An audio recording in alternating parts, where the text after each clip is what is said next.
Hello दोस्तों। तो आजकल बहुत सारे फ्रॉड हो रहे हैं।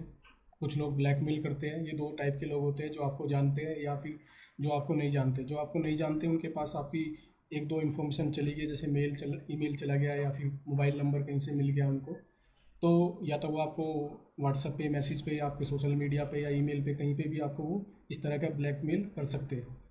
तो या तो कोई एक्स बॉयफ्रेंड या एक्स गर्लफ्रेंड एक दूसरे को पुराने फ़ोटो शेयर करके ब्लैकमेल करते हैं। तो इस सिचुएशन में आपको क्या करना है, आपको डरना तो बिल्कुल भी नहीं है। जैसे ही आप डरोगे, सामने वाले की हिम्मत बढ़ेगी और वो एक बार आप उसके साथ कॉम्प्रोमाइज़ कर लोगे, लेकिन उसकी आदत बन जाएगी। वो धीरे धीरे फिर आपको ब्लैकमेल करता ही रहेगा। ओके, उनकी हिम्मत बढ़ती जाती है। और ये एकदम आपराधिक मानसिकता वाले लोग होते हैं। इनके साथ जितना आप डट कर मुकाबला करोगे, निडर होकर मुकाबला करोगे, तो ये वहीं पे रुक जाएंगे। और ये फिर अगली बार कर किसी और के साथ करने से भी थोड़ा बहुत सोचेंगे। ओके, तो आपको डरना बिल्कुल भी नहीं है। साइबर क्राइम में लड़कियां क्या कर सकती है कि वो दो तरह से कंप्लेंट रेज कर सकती है, अपनी पहचान छुपा के भी और पहचान के साथ भी। तो यहाँ पे जैसे ऑप्शन है कि कंप्लेंट रेज करने के लिए लॉगिन आईडी से जा सकते हैं। और यदि चाइल्ड वुमेन से रिलेटेड है तो यहाँ पे ऑप्शन भी दिया है साइबर क्राइम वालों ने कि रजिस्टर एनोनिमसली, और ये अगर ट्रैक करना है तो रजिस्टर कीजिए। तो आप दोनों तरह से यहाँ पे कंप्लेंट रेज कर सकते हैं। ओके, तो लेकिन सबसे बड़ा मुद्दा यही है कि आपको डरना बिल्कुल भी नहीं है। अपने किसी करीबी को बताइए, अपने फैमिली में अपनी मम्मी को, पापा को, भाई को या अपने हस्बैंड को वो चीज़ बताइए, जिससे कि आपके साथ कोई खड़ा हो। अगर आप डर गए तो उसका फिर कोई सोल्यूशन नहीं है। वो तभी रुकेगा जब आपकी जो बात है वो बिल्कुल सामने आ जाएगी, या किसी न किसी तरह आपके परिवार को पता चल जाएगी। और ऐसे समय में फिर परिवार वालों को और ज़्यादा दुख होता है कि हमारे जो बच्चे हैं या हमारे साथी या कुछ कोई भी है, उन्होंने हमें बताया नहीं है। ठीक है, तो सबसे पहले आपको करना क्या है कि आपको डरना नहीं है। आप अपने परिवार में ये सब बातें शेयर कीजिए, अगर आपको ये नहीं पता कि कैसे हैंडल करना है। एक छोटा सा एग्जांपल मैं दिखाता हूँ कि क्या हुआ।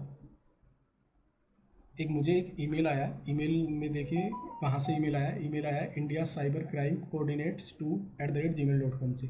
जनरली क्या होता है, गवर्नमेंट अगर कोई ईमेल भेजती है तो उसमें gov.in लिखा होगा। तो फर्स्ट स्टेप को यहाँ से ही पता चल जाता है देखने से कि ये कोई फेक ईमेल है। ओके, उसके बाद जब इस ईमेल का कंटेंट आप बॉडी पढ़ोगे तो यहाँ पे लिखा है we have detected your internet IP address activities.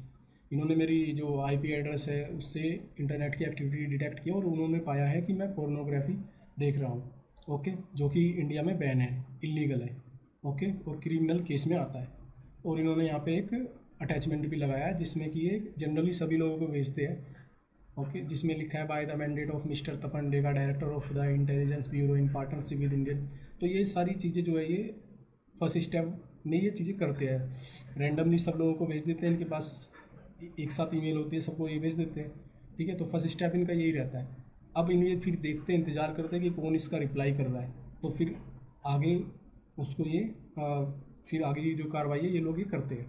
तो सबसे पहले आप ये देखिए, अगर आप कोई रिप्लाई कर रहे हैं तो आप कोई भी अपनी पर्सनल इन्फॉर्मेशन बिल्कुल शेयर ना कीजिए।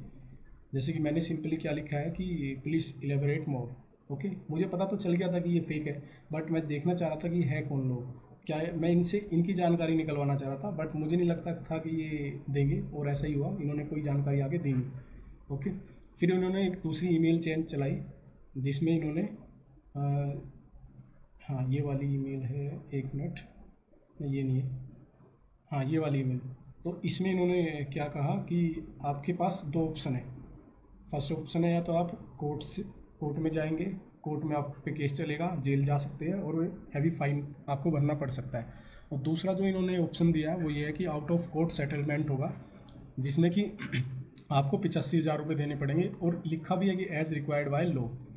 और यहाँ पे ये क्या बोलते हैं कि ये मतलब जो मामला है, इस मामले को प्राइवेट मोड पे सुलझा रहे हैं, मतलब आपकी जो कोई पब्लिसिटी नहीं हो रही है। यहाँ पे लिखा है communicating with you privately is to make sure you will not carelessly. Okay, तो लगे आपको ये लगेगा कि ये असली लोग हैं, लेकिन ईमेल एक मैच्योर इंसान समझ जाएगा कि ये लोग फेक हैं। ओके, और फिर मैंने सिंपली क्या किया, मैं साइबर क्राइम की वेबसाइट पे गया और मैंने अपना जो यहाँ पे कंप्लेंट है वो रेज़ कर दिया है। ओके, तो मैं आपको साइबर क्राइम से जो मेरे पास रिसिप्ट आई थी वो दिखा देता हूँ। ये तो यहाँ पे बिल्कुल भी डरने की ज़रूरत नहीं है। ओके, ये मेरे पास एक प्रूफ हो गया कि मैंने इसके खिलाफ़ जो कंप्लेंट थी वो रेज़ कर दी है। ओके, और आप यही कॉपी इसको वापस रिप्लाई में डाल के दे सकते हो, वो और भी डर जाएगा फिर। ठीक है, फिर वो दोबारा से आपको परेशान नहीं करेगा, कांटेक्ट नहीं करेगा। तो बस यही था कि ऐसे जो मौके हैं, ऐसे जो हालात पैदा होते हैं, उन हालात में आपको मजबूत रहना है, बिल्कुल भी डरने की ज़रूरत नहीं है। जैसे ही आप डरोगे, ये लोग आप पे हावी हो जाएंगे। ये चाहे कोई भी हो, आपका एक्स बॉयफ्रेंड हो जो आपको ब्लैकमेल कर रहा है, या कोई आपका पुराना दोस्त हो जो किसी न किसी रूप से आपको ब्लैकमेल कर रहा है। बस आपको हिम्मत रखनी है। ये दोनों के लिए है, चाहे लड़का हो या लड़की हो। धन्यवाद।